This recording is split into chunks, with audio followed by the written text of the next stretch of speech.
pacea Domnului. Iona, scoală-te și du-te la Niniveni, cetatea cea mare, și strigă împotriva ei, căci păcatele ei s-au auzit până la Niniveni. Într-o zi, Dumnezeu i-a spus lui Iona: Iona, du-te la Niniveni, că oamenii sunt răi. Și nu ascultă și spune: încă 40 de zile și Niniveni o să fie nimicită. Și Iona a spus: nu mă duc. Și a fugit la mare și a zis: vreau să plec departe. L-a tras și oamenii au zis: bine. Și s-a suit în barcă, s-a dus în fundul bărcii ca să doarmă. Și Dumnezeu s-a supărat că el nu s-a dus la Ninive și a trimis o furtună mare de oameni ziceau: Dumnezeu, de ce trimite furtuna asta? Cineva l-a supărat? Cumva a fost Iona și s-a dus la Iona și a zis: hei, tu de ce dormeai? Scoală-te și strigă la Dumnezeul tău, vezi că pierim.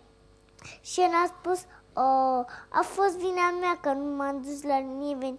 Aruncați-mă mare și furtună se va potoli și tu mai vâsleau din vâsle să nu se scufunde barca.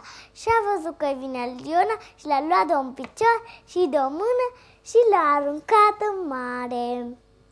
Și Dumnezeu a trimis un pește mare să-l înghită pe Iona.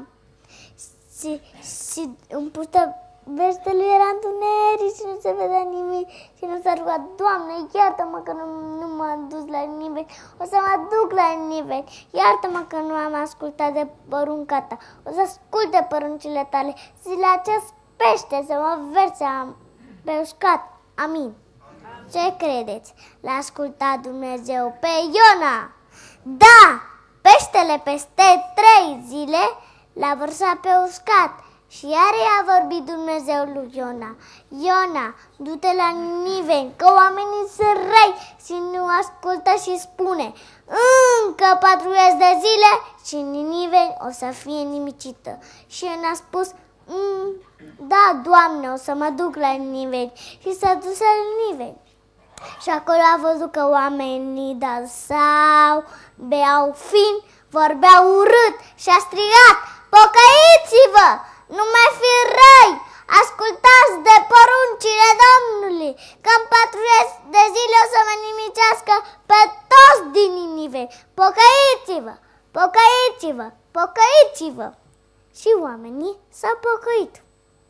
Și Iona s-a dus mai departe să vadă dacă s-au pocăit oamenii și a văzut că s-au pocăit și s-a supărat. Și Dumnezeu a făcut ca să crească un curcubete să țină de umbră și tare mult s-a bucurat Iona, dar era tot supărat că oamenii s-au pocăit. Și într-o noapte Dumnezeu a trimis un vierme să începe curcubetele să se usuce. Și s-a uscat. Și când s-a trezit dimineața a zis: de ce ai făcut să se usuce curcubetele? Și Dumnezeu a zis: ți-e pare rău de un curcubete?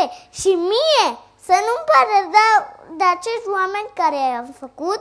Copiii lui Dumnezeu se bucură cu cei ce se bucură și plâng cu cei ce plâng.